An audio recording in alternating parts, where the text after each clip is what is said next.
So thanks so much. A West Virginia nonprofit aimed at getting first responders help with their mental health says its call volume has doubled since the COVID-19 pandemic began.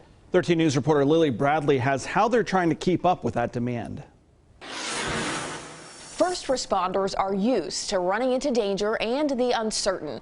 But right now, everyone lives in a world of unknowns, and that little extra bit can have lasting impressions on those tasked with keeping you and me safe. Armor Up West Virginia's mission is to help the helpers. People don't call us when they're having a good day. They call 911 because they're having the worst day of their life. Charlie Bickford is one of those helpers. He's also a co-founder of Armor Up West Virginia. He says a first responder's job is stressful enough without the added worries of a global pandemic. Normalcy is kind of a thing on the back burner right now.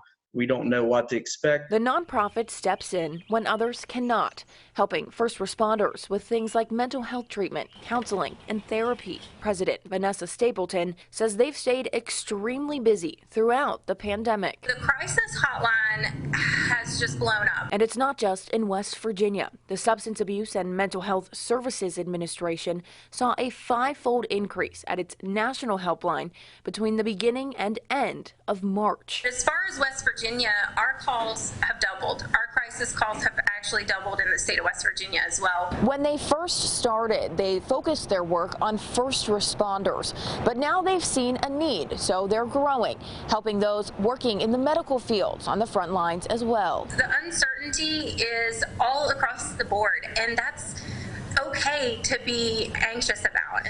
But what's not okay is to hide that, to suppress that, to try to handle that on your own. What you really need to do is reach out. Now, this month also happens to be Mental Health Awareness Month. If you or someone you know or love is struggling, you can always call the National Crisis Hotline. We've included links to that number as well as links to Armor Up West Virginia and Safe Call Now on our website. Just go to WOWKTV.com. In the studio, Lily Bradley, 13 News, working for you.